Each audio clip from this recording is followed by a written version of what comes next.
السلام علیکم، آپ دیکھ رہے ہیں میرے مطابق، میں ہوں ماریہ میمن۔ موجودہ ملک کی سیاسی صورتحال، ہفتے بھر کی خاص خبریں، گورننس کے مسائل، عوام کے مسائل پر آج کے روز ہم جناب افتخار احمد کا تجزیہ لیتے ہیں۔ بات اب نکلے گی تو بہت دور تک جائے گی، یہ ہے لب لباب عمران خان کے اس اعلان کا جو اس ہفتے انہوں نے کیا ہے اب صرف 4 حلقوں پر اکتفا نہیں ہوگا۔ معاملہ کس طرف جائے گا افتخار صاحب، ہم آپ سے جاننا چاہتے ہیں۔ لوگ یہ کہہ رہے تھے کہ 4 حلقوں پر اگر بات مان لیتے یہ نوبت نہ آتی، اب عمران کہہ رہے ہیں کہ سارے الیکشن کو آڈٹ افغانستان میں ہوا ہے، پاکستان میں بھی کراؤ۔ ماریہ، آپ کے پاس اور کوئی سوال نہیں ہے؟ یہ برننگ ایشو ہے اس میں کیا برننگ چیز کیا ہے؟ پورا نظام لپیٹ میں آ سکتا ہے اس سے، اس لیے لوگوں کی پاکستان جب سے بنا ہے کئی دفعہ نظام لپیٹ میں آیا۔ غریب ہو گیا میرا یہ جو آپ لوگ ہو نا، پڑھ لکھے خاندانوں سے آئے ہوئے، لمس میں پڑھنے والے اور پاکستان سے باہر مہنگی فیسوں پہ پڑھ کے آنے والے، اور شام کو اچھے ہوٹلوں میں بیٹھ کے گپ شپ مارنے والے، ٹویٹر پہ بات کرنے والے، یہ اس بہکاوے میں آ گئے ہیں۔ میں حیران ہوں۔ یہ سب کچھ آپ جانتے ہو کہ اس نعرے کے پیچھے کچھ بھی نہیں ہے۔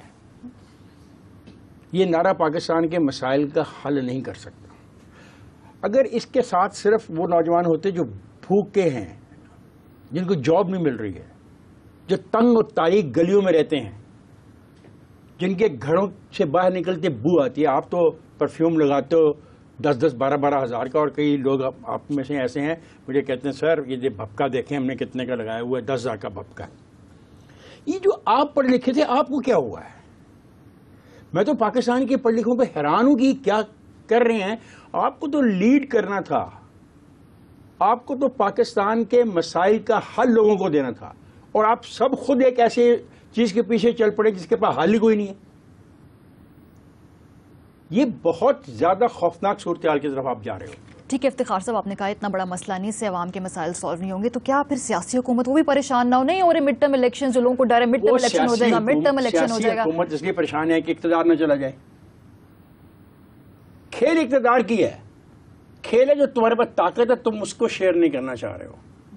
تم اپنے گھر میں نہیں کر رہے، میں اپنے گھر میں نہیں کر رہا، کچھ لوگ محلے میں نہیں کر رہے، کچھ لوگ اپنے دفتر میں نہیں کر رہے۔ ہمارے دفتر میں بھی ایسے لوگ عہدوں پر فائز ہیں کہ جو اختلاف رائے برداشت ہی نہیں کرتے، کیونکہ وہ نہیں چاہتے کہ ان کے اقتدار میں ہم ہاتھ ماریں۔ اب جو حکمران ہے، جس کو تمام اقتدار ملا ہوا ہے، جس کے پاس اچھی گاڑی ہے، جس کے پاس اچھا محل ہے، جس کے پاس پروٹوکول ہے، جس کے آنکھ کے اشارے کے اوپر فیصلے ہوتے ہیں، وہ اتنی جلدی تو نہیں چھوڑے گا۔ تو پھر طاہر القادری صحیح کہتے ہیں انقلاب لاؤ۔ اچھا، طاہر القادری انقلاب لاؤ۔ طاہر القادری نے انقلاب جو یہ شروع کیا پچھلے کچھ سالوں سے، طاہر القادری صاحب چاہتے تو یہ انقلاب کبھی کا آ چکا ہوتا۔ انقلاب ذہنی ہوتا ہے، میں ہمیشہ آپ سے بحث کرتا ہوں کہ جو انقلاب ایران میں آیا وہ ایک ذہنی انقلاب تھا، فکری انقلاب، وہ سوچ کا انقلاب تھا، اور طاہر القادری یہ کام کر سکتے تھے۔ لیکن طاہر القادری کو کس روپ میں لوگوں نے نہیں دیکھا، یہ بھی تو دیکھو نا۔ اگر طاہر القادری کے روپ روز بدلتے ہوں تو پھر لوگ بہت شک کی نگاہ سے دیکھتے ہیں کہ یہ کیا ہے۔ تو میں کہتا ہوں طاہر القادری بھی اقتدار کی اس دور میں شامل ہے جس دور میں عمران خان شامل ہے، اور جس دور میں ہر حکمران پارٹی موجود ہوتی ہے۔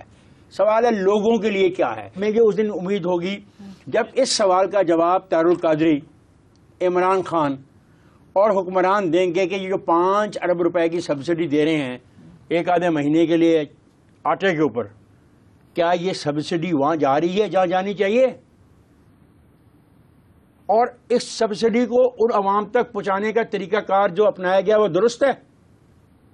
میں اس دن مانوں گا کہ تبدیلی کا عمل شروع ہو رہا ہے۔ میں اس دن مانوں گا جب اس سوال کا کوئی جواب دے گا کہ جو منرل واٹر ہے، 19 کمپنیاں ہیں جن کے بارے میں رپورٹ آئی ہے پاکستان کونسل برائے تحقیقات آبی وسائل نے، کہ یہ جو منرل واٹر بک رہا ہے اس سے نقصان ہو رہا ہے، گردے، ناک، جگر کا کینسر پیدا ہوتا ہے۔ میں اس دن مانوں گا انقلاب کو جب کسی پولیٹیکل پارٹی کا ورکر اس خبر کو لے کے محلے گلی میں جائے گا اور دیکھے گا کہ اس برانڈ کا جو منرل واٹر تھا اس محلے میں بکا تھا،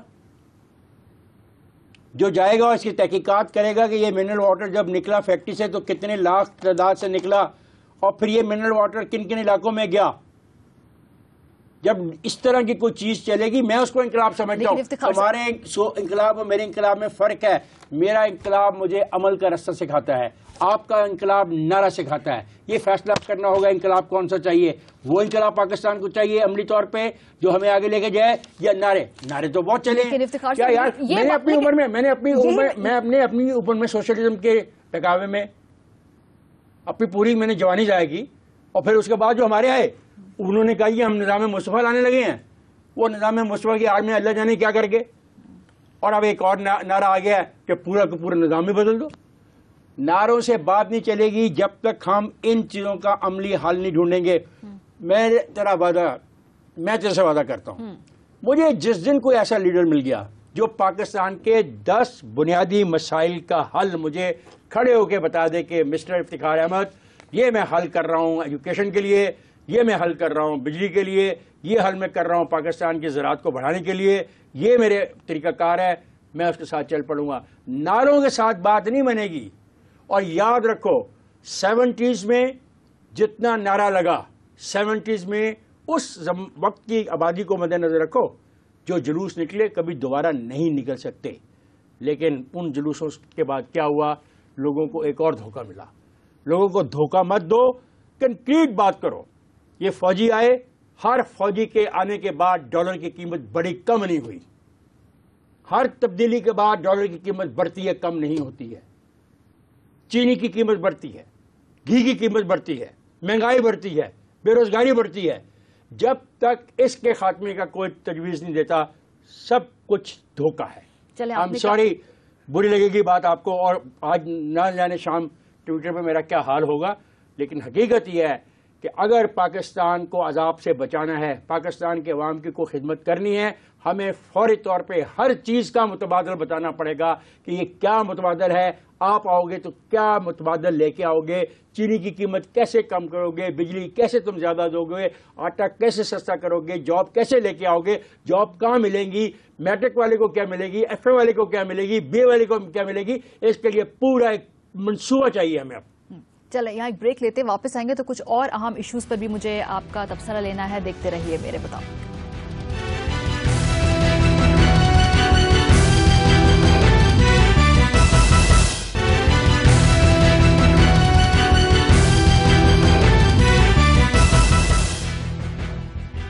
ویلکم بیک ٹو میرے مطابق. افتخار صاحب, اس ملک میں نا اس وقت نوجوانوں کی بہت بڑی تعداد ہے. جوانی میں انقلاب کی باتیں بہت زیادہ فیسنیٹ کرتی ہیں. آپ خود انقلاب کے حامی رہے. فیسنیٹ نہیں کرتی ہیں, کوشش کی جاتی ہے. ایک طلسماتی نعرہ نا, انقلاب آ جائے گا. بالکل, ہم کہتے تھے سرخ ہے ایشیا سرخ ہے, لیکن وہ ایشیا کو سرخ کرنے کے لیے ہم نے جو رستہ اپنایا وہ آئینی رستہ تھا, وہ ووٹ کا رستہ تھا. ٹھیک ہے, ہم ناکام رہے. ہم وہ معاشرہ نہیں دے سکے جہاں پہ بے روزگاری ختم ہو جاتی. ہم وہ معاشرہ نہیں دے سکے جہاں پہ پورے کے پورا اقتدار جو ہے وہ اپنا عوام کو مل جاتا. مجھے اس ناکامی کا احساس ہے. چلے آگے بڑھتے ہیں, لیکن آپ کہتے ہیں انقلاب نہیں آ سکتا اور آپ عوامی مسائل پر بات کرنا چاہتے ہیں, لیکن سیاسی ایشوز پہ بھی ہمیں آپ کا تجزیہ چاہیے. زرداری صاحب کا بیان ہے, انہوں نے کہا ہے کہ 4 حلقوں پہ بات مان لیں آسمان نہیں گر پڑے گا, اور وزیر اعظم صاحب شہنشاہ نہ بنے. زرداری صاحب کو بیان دینے کی ضرورت کیوں پیش ہے؟ خطرہ وہ بھی محسوس کر ماریا, پالیٹکس میں سچ بولنا سیکھنا چاہیے ہمیں. اگر آپ نواز شریف کی حمایت اس لیے کر رہے ہو کہ تسلسل ہو تو پھر اس قسم کے بیانات مت دو, دباؤ میں مت لے کے آؤ. یہ جو دباؤ والی سیاست ہے یہ غلط سیاست ہے کہ میں آپ کو صبح 8 بجے کہوں کہ میں آپ کا دوست ہوں اور 11 بجے میں آپ کو ایک ایسا میسج دوں کہ آپ کنفیوز ہو جاؤ. یار یہ تو 8 بجے دوست کہہ رہا تھا, اب 11 بجے اس نے میسج دیا کہ میرا قرضہ واپس فوراً کرو, اور میں 1 بجے تک قرضہ کیسے واپس کروں. Not like this.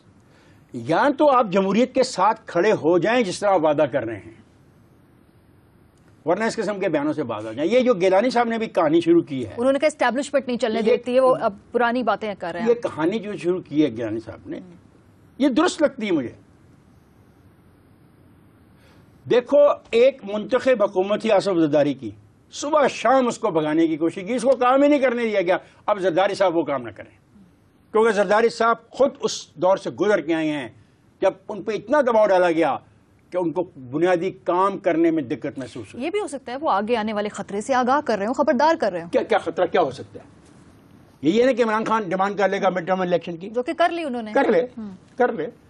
پھر وہ سوال میں ہے کیا مڈ ٹرم الیکشن کرنے سے، محض ووٹ ڈالنے سے تبدیلی نہیں آئے گی جب تک تمہارے پاس منصوبہ نہیں ہے، جب تک تمہارے پاس پروگرام نہیں ہے. اور بڑے مزے کی بات ہے کہ میں اتنے سالوں سے رپورٹ کر رہا ہوں الیکشنز کو، مجھے کوئی سنجیدہ رویہ نظر نہیں آتا. کاغذ کے کچھ صفحوں کے اوپر بہت خوبصورت وہ کور ہوتا ہے جس کے اوپر اندر انہوں نے چیزیں لکھی ہوتی ہیں، ایک ایک لائن لکھی ہوتی ہے، اس کی ڈیٹیل کوئی نہیں ہوتی. جب میں پوچھتا ہوں کہ جناب اس کی ڈیٹیل، تو جواب مجھے یہ دیا جاتا ہے کہ افتخار صاحب کیا بچوں والی بات کر رہے ہیں. اس قسم کی باتیں ساری ڈیٹیل میں ہوتی. جب ہم اقتدار میں آئیں گے تو آپ کو سمجھ آ جائے گی کہ ہم ایسی ڈیٹیل، اور یہ کیا سوال آپ ہم سے کر رہے ہیں، یہ تو ہمارے کسی ماہر معاشیات سے سوال کریں، کیونکہ انہوں نے تو بنایا نہیں ہوتا. وہ سرکاری قسم کے ماہر معاشیات تمام سیاسی جماعتوں میں ہیں، وہ ان کو بنا کے دے دیتے ہیں. خود ان کو پتہ نہیں کرنا، کہ خود ان کو یہ نہیں پتا کہ محلے کی صفائی کیسے کروانی ہے، خود ان کو یہ نہیں پتا کہ بجلی کہاں سے لے کے آنی ہے، خود ان کو یہ نہیں پتا کہ بے روزگاری کا خاتمہ کیسے کرنا ہے.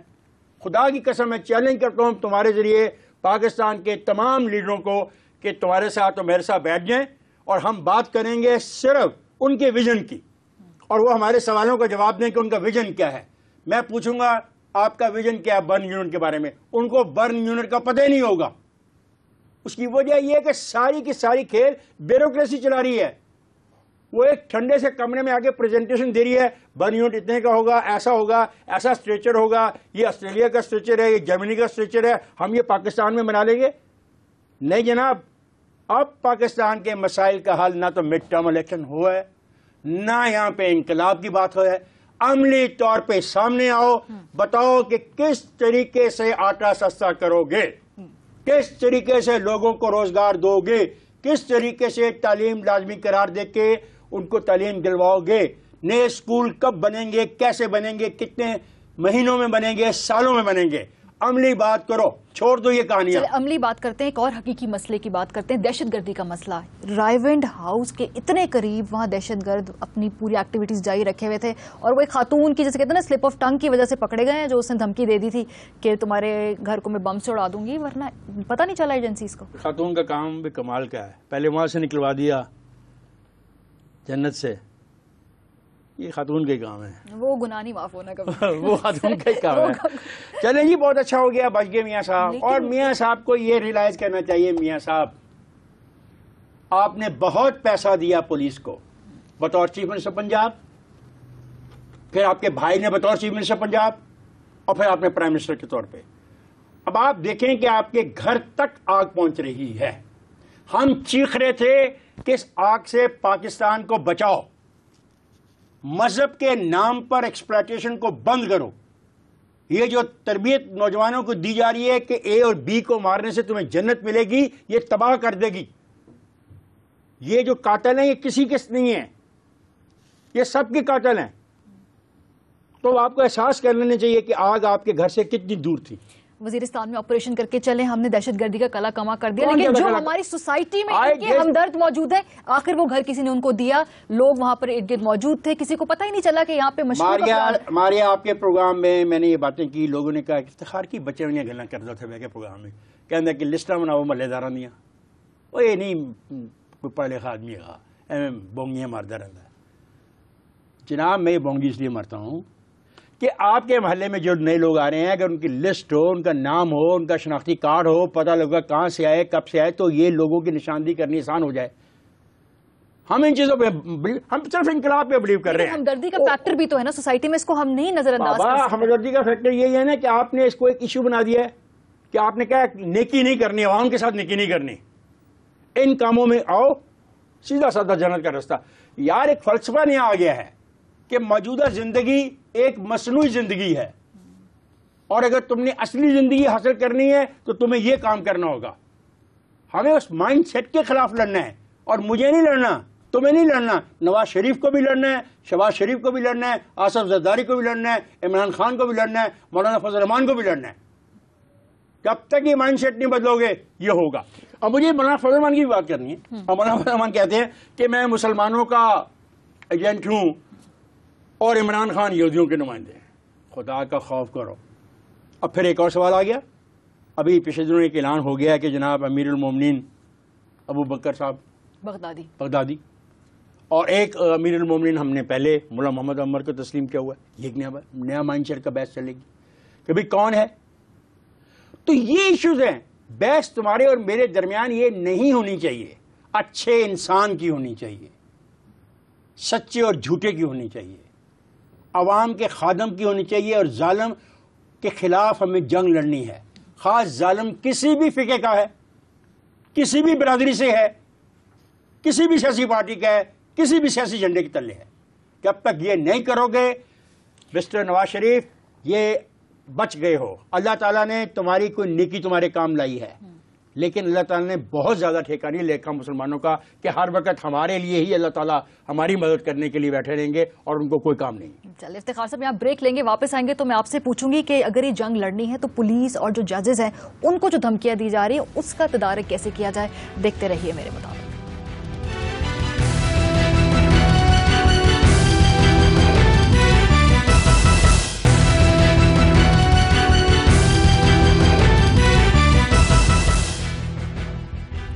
ویلکم بیک ٹو میرے مطابق. بریک پر جانے سے پہلے افتخار صاحب, آپ نے کہا کہ ہمیں ایک مسلسل جنگ لڑنی ہے, ایکسٹریمسٹ مائنڈ سیٹ کو شکست دینی ہے. کہنا آسان ہے, جو ہمارے فرنٹ فٹ پہ سولجرز کھڑے, پولیس ہے, ان سے پوچھیں جن کو نوکریاں چھوڑنی پڑ جاتی ہیں ڈر سے, ججوں سے پوچھیں جو ہراساں اتنے کر دیے جاتے ہیں کہ فیصلے کرنے سے گھبراتے ہیں. کیا کرے پھر؟ میں تم سے یہ سوال کرتا ہوں, کیا کرے؟ تمہاری کیا تجویز ہے؟ وہ کیا کرے؟ وہ اسٹیٹ ان کو لگتا ہے کہ جیسے بے یارو مددگار چھوڑا ہوا ان کو. اسٹیٹ نے ان کو چھوڑ دیا. پھر یہ مائنڈ سیٹ کی ایشو ہے نا. اسٹیٹ کس کے ساتھ ہے؟ کشمکش میں ہے, وہ ڈیسائیڈ نہیں کر پا رہی. ایک عام آدمی کو یہ لگتا ہے جب تک اسٹیٹ اس کشمکش سے باہر نہیں نکلے گی, یہی ہوگا جو اسٹیٹ کے ساتھ ہو رہا ہے اور اسٹیٹ کے نمائندوں کے ساتھ ہو رہا ہے. یہی بحث ہم کئی سال سے لڑ رہے ہیں. اچھے اور برے کا کانسیپٹ درست نہیں ہے. یہاں آدمی ریاست کے ساتھ ہے, آئین کا وفادار ہے, یا ریاست کے مخالف ہے اور آئین کے بھی مخالف ہے. یہ نہیں ہو سکتا کہ آپ 6 مہینے کے لیے تو ریاست کے وفادار رہیں اور 6 مہینے کے لیے ریاست کے مخالف ہو جائے. ایسا نہیں ہو سکتا. اور جو بھی اس فلسفے کو قبول کرتے ہیں وہ اپنے لیے بھی تباہی کا راستہ بڑھا رہے ہیں, لمبا کر رہے ہیں, اور ہم جیسے لوگوں کو بھی مروا رہے ہیں. ہمارا کوئی جھگڑا نہیں کسی کے ساتھ. ہم اس ریاست پاکستان کو ایک مضبوط ریاست دیکھنا چاہتے ہیں. میں بلوچستان کے عوام کو چاہتا ہوں کہ وہ تمام جو خوشیاں حاصل کریں. سندھ کے لیے میں یہ چاہتا ہوں, خیبر پختونخوا کے لیے میں چاہتا ہوں, میں پنجاب کے لیے چاہتا ہوں. لیکن یہ مائنڈ سیٹ مجھے تقسیم کر رہا ہے. میرے میں جو پاکستانیت ہے اس کو ختم کر رہا ہے, مجھے بکھیر رہا ہے. اور جب میں بکھر جاؤں گا تو ریاست بھی بکھر جائے گی. اب باتیں دیکھیں نا, جذباتی کرنے کی ہے. ابھی آپ نے بات کی تعلق قاضی کی, انہوں نے کہا جی کہ ہمارے 40 سے زائد لاشیں غائب ہیں. قاضی صاحب, آپ ایک بہت معزز آدمی ہیں, آپ بڑے پڑھے لکھے آدمی ہیں. ایسا نہیں ہو سکتا کہ 40 لاشیں غائب کر دی ہوں, ان کے لواحقین ہی نہ سامنے آئے ہوں. تو اس قسم کی جو باتیں ہیں, یہ جذباتی باتیں نوجوانوں کو سنا کے ان کو غلط رستے پہ مت لگائیں.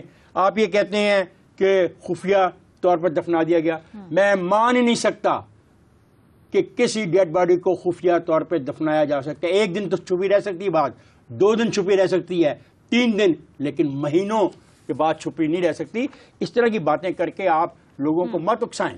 چلے آگے بڑھتے ہیں. افسوسناک خبر, حلیمہ رفیع کرکٹر تھی ملتان سے, کچھ عرصے پہلے وہ خبروں میں رہی. انہوں نے کچھ جنسی طور پر ہراساں کیے جانے کے انکشافات کیے تھے, اور اب خبر یہ سامنے آئی کہ ان کو خودکشی کرنی پڑی. 2-3 دن رہے گی یہ خبر. نجم سیٹھی صاحب, answer this thing. Najam Sethi صاحب, آپ ایک پڑھ لکھے آدمی ہو, آپ پروگریسو ہو, آپ بھی باپ ہو. Answer this thing. I am asking you directly as Iftikhar Ahmed. اگر آپ کو اس کی تحقیقات کے بارے میں علم ہے تو اپنے پروگرام میں شیئر کیجئے, اور اگر علم نہیں ہے تو علم حاصل کر کے عوام کو بتائیے کہ ملتان کرکٹ کلب کے کوچ کی اس خودکشی میں کتنی وجہ ہے. I am asking you Najam Sethi, I am not asking anybody, I am asking you as a friend, as a colleague, as a journalist. آگے بڑھتے ہیں. لاہور ہائی کورٹ نے بھی جو ہم بات کرتے ہیں اسی کی توثیق ایک طریقے سے کہی ہے. ذخیرہ اندوزوں نے نظام کو یرغمال بنایا ہوا ہے. ابھی بھی قیمتوں کی اگر ہم بات کریں آسمان کو چھوتی نظر آتی ہیں. پھر وہ بات کروں گا, پھر لوگ ہیں یہ فضول بات کرتا ہے. میں کہوں گا ریاست نہیں چل رہی ہے، دکاندار کو پکڑا نہیں جا رہا ہے، دکاندار کو پکڑ کے سزا نہیں دی جا رہی ہے، مجسٹریٹ چھاپا کیوں نہیں مار رہا ہے؟ وہ کہتے ہیں افتخار صاحب مجسٹریٹ چھاپا مارتا ہے، 184 لوگوں کو ہم نے پکڑ لیا ہے. کہاں؟ یعنی 1.5 کروڑ کے شہر میں سے 184 لوگوں کو ہم نے سزا دے دی ہے. زندہ باد. میں کہوں گا وہ دودھ میں پانی ڈال رہے ہیں، کہتے ہیں جناب ڈالتے رہتے ہیں، افتخار صاحب کوئی نئی بات تو نہیں ہے. یہ اتنی بے حسی ہو گئی ہے کہ جب ہم بات کرتے ہیں تو ہمارا مذاق اڑاتے ہیں. خاص طور پر میرا تو بات اڑاتے ہیں. جب میں سرکاری افسران سے بات کرتا ہوں اور اس چیزوں کی نشاندہی کرتا ہوں تو پہلے تو میرے سامنے تھوڑا سا لحاظ کر لیتے ہیں. جب میں چلا جاتا ہوں نا تو بعد میں کہتے ہیں یہ کیا پاگل آدمی، اس کو سمجھ نہیں آ رہی ہے، یہ کیا آگے باتیں کرتے ہیں، یہ کھجوریں نہیں اچھی مل رہی ہیں، سیب کا بھاؤ خراب ہو گیا ہے، آلوچا مہنگا مل گیا. پچھلے پروگرام میں میں نے وہ ریٹ بتایا تو ایک بہت بڑے افسر کا فون آیا کہ سر آپ کمال کر رہے ہیں، حکم دے دیا ہوتا یا انہوں نے آپ کو پہچانا نہیں ہوگا. او بھائی میں نے وہ کیا حکم دینا ہے، میرے پہچاننے کی بات نہیں ہے. یہ ریاست کی بات ہے. گورننس کی ناکامی یہی ہوتی ہے. گورننس کی ناکامی ہے کہ سمگلنگ کا مال شہر میں بک رہا ہے. آپ کے پاس ایک لسٹ موجود ہے جس پہ لکھا ہوا ہے یہ چیزیں پاکستان میں نہیں آ سکتی ڈیوٹی ادا کیے بغیر، بک رہی ہیں اور آپ کے گھروں میں استعمال ہو رہی ہیں. کن کے گھروں میں استعمال ہو رہی ہیں؟ جو حکومت کو چلا رہے ہیں ان کے گھروں میں استعمال ہو رہی ہیں. مجھ جیسا جاہل آدمی یہ سوال کرتا رہے گا کیونکہ میرے نزدیک ریاست وہی ہے جو اپنے بنائے ہوئے قانون پر عمل درآمد کرا سکے. جو ریاست اپنے قوانین پر عمل درآمد نہیں کرا سکتی، خواہ وہ مرچوں کے بارے میں ہے، خواہ وہ دودھ کے بارے میں ہے، خواہ دوائی کے بارے میں ہے، خواہ ٹریفک کے بارے میں ہے، وہ ریاست ناکام ہے. اس کی گورننس ناکام ہے، اس کے ادارے ناکام ہیں. یہ میرا لاجک ہے. میں چیلنج کرتا ہوں اور اس پہ ڈیبیٹ کریں اور ثابت کریں آپ مجھے کہ میں غلطی پر ہوں. ٹھیک ہے افتخار صاحب، وہ تو خیر ای میلز آئیں گی لوگوں کی تو پھر وہ اس پہ آپ کو فیڈ بیک دیں گے. آتی ہیں. ابھی ایک آئی ہے پاسپورٹ کے بارے میں، لوگوں کی شناختی کارڈ غلط تھے، کسی کی عمر غلط کی تھی، کسی تاریخ پیدائش غلط تھی، کسی کا ایڈریس غلط تھا، تو انہوں نے کہا آپ اس کو درست کرا سکتے ہیں جرمانہ دے کے. لوگوں نے اپنے شناختی کارڈ درست کر لیے، لیکن ان شناختی کارڈ کے مقابلے میں جو پاسپورٹ بنے تھے اس میں درستگی نہیں ہو رہی، اور ایک درستگی کا وقت مقرر کیا گیا تھا جنوری 2014، تو اس میں اضافہ نہیں کیا جا رہا. اب لاکھوں لوگوں کی درخواستیں پڑی ہوئی ہیں چودھری نثار صاحب کی منسٹری کے پاس، اور منسٹری خود اس بات کو تسلیم کرتی ہے کہ رعایت ملنی چاہیے. تو میں آپ کے ذریعے یہ ریکویسٹ کرتا ہوں منسٹر صاحب سے اور ہوم منسٹری کے جتنے بھی افسران ہیں کہ جن لوگوں کو آپ نے یہ ایکسٹینشن دی تھی جنوری 2014 اس کو بڑھا دیں تاکہ جو لاکھوں کیسز ہیں پینڈنگ وہ طے ہو سکے. چلیں، آپ کی جو ریکویسٹ متعلق حکام تک پہنچ چکی ہوگی. وہ یاد ہے پینشنرز کا معاملہ، ابھی بھی پینشنرز جو ہیں وہ اپنی شکایتیں ہم تک پہنچا رہے ہیں. بالکل اچھی بات ہے اور شکریہ ادا کیا ہے ہماری آپ کا، انہوں نے بہت میلز لکھی ہیں آپ کو.